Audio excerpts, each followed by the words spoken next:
Buenos días, buenas tardes, buenas noches. En el video de esta ocasión vamos a remontarnos un poco incluso hasta lo que es la prehistoria.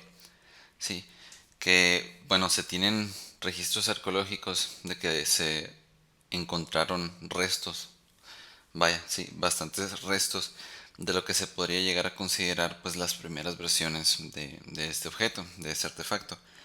Y luego ya después de ahí pues tenemos un gran brinco en el tiempo en donde pues tenemos que se alcanzó escala industrial, sí, su reproducción industrial en el siglo XIX, aunque ya se producía en masa desde el siglo XVI, sí. Entonces, como les vengo mencionando, los neandertales y los primeros Homo sapiens, pues se sospecha que incluso ellos lo usaron, sí. ¿Y esto por qué? Porque incluso en los restos de algunos homínidos, o sea, hace 1.8 millones de años, en Damnisi, República de Georgia, se tienen pues ejemplares con algunos arañazos o rasguños en los dientes que se sospecha, repito, se sospecha simplemente que fueron gracias a el uso de esta herramienta, sí, de esta pequeña herramienta. Y bueno, siguiendo este objeto, esta cosa, hizo su aparición en distintas civilizaciones antiguas. Por ejemplo, se tiene registro escrito de que, bueno, más bien, que Diodoro Sículo, un antiguo historiador griego, él pues tenía en sus varios libros o en sus varias bitácoras que Agatocles, un tirano de Siracusa, había sido envenenado por el uso de uno de estos elementos, pues con que había sido sumergido en veneno antes de que él usara. Sí, y ya pasando a lo que es el medievo, sí, a la Edad Media, pues volvemos a lo que es una de las transformaciones por las que han pasado varios objetos, sí, que normalmente uno no se imaginaría, pero resulta que sí. Este objeto llegó a representar una diferencia en los estratos sociales, porque fue reproducido, fue hecho de oro y plata. Sí, incluso algunos venían en pequeños estuches. ¿Y por qué fue reproducido en oro y plata? Pues como lo acabo de mencionar, simplemente para denotar la diferencia entre clases. ¿Sí? Este es un elemento que hacía una acción bastante sencilla, pero ya con el simple hecho de tener este elemento, una reproducción en oro, plata o algún otro metal precioso, pues ya era una diferencia bastante marcada que incluso hasta se hacía el esfuerzo de presumir, ¿sí? Entonces, pues aquí tenemos que también este elemento era para marcar estatus. Después de la segunda mitad del siglo XIX, incluso tenemos, o se tiene registro, de que Louise Mary Therese Artois, ¿sí? Una duquesa de Parma, tenía una docena de estos valiosos elementos con su estuche y toda la cosa así, incluso para tenerlos guardados después del uso. Sí, que ahora que lo pienso, pues parece pues bastante poco higiénico, pero incluso tal vez si lo lavaban antes de guardarlo, o no sé, probablemente. Y bueno, volviendo al dato de que ya se producía en masa en el siglo XVI, esto fue gracias a unas monjas del monasterio de Lorbao en Coimbra, Portugal. ¿Sí? ¿Y por qué se hacía este elemento? Pues principalmente era para otorgar dulces, ¿sí? Para dar dulces. Entonces, con el simple propósito de no tomarlos con los dedos, pues estaba este pequeño elemento. Y posteriormente, después de comerse el dulce, ¿sí? Se usaba este mismo elemento para pues hacer una pequeña limpieza entre los dientes del mismo dulce, ¿sí? Entonces aquí ya vemos que hay una pequeña semblanza, un pequeño parecido con lo que conocemos como el tenedor. En distintas fuentes ya pues encontré que este elemento fue pues ya producido más formalmente o popularmente por un tal Charles Forster, sí, un oriundo de Maine, Estados Unidos. Pero esto fue simplemente ya como que la versión más comercial o incluso pues ya con marca reconocida. Pero así un inventor en concreto no se tiene, ¿sí? No se tiene de este elemento que conocemos hoy en día como picadientes.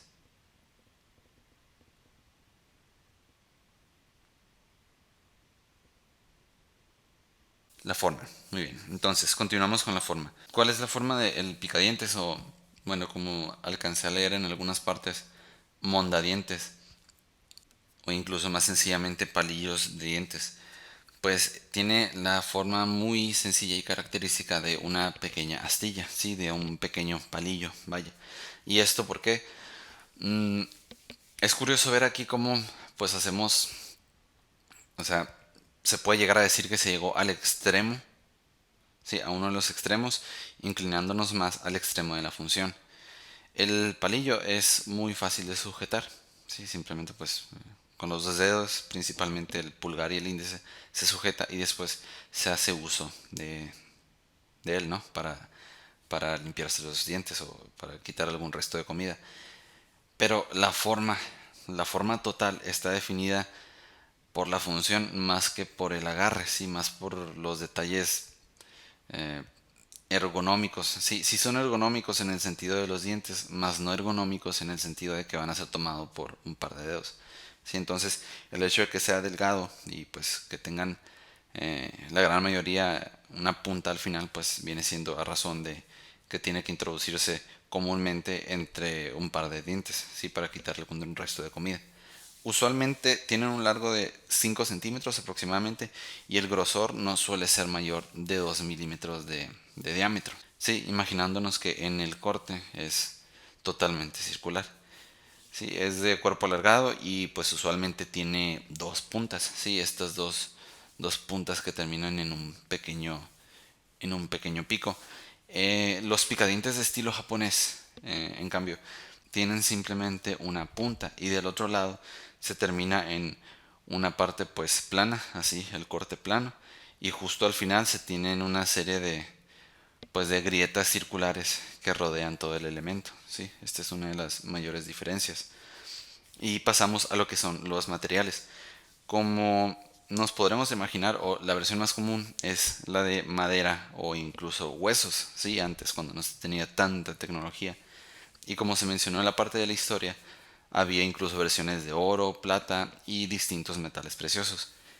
Y pues estos en particular, ya dependiendo de la región, de la cantidad de poder adquisitivo, normas o la necesidad de presumir tu picadientes, pues venían con distintos detalles de joyas, podían venir con distintos detalles de joyas e incluso esmaltados. Y aquí de este objeto, del picadientes, sí se tiene una versión en plástico, la cual fue patentada en 1995 por una tal Melissa Piccioli. ¿Sí?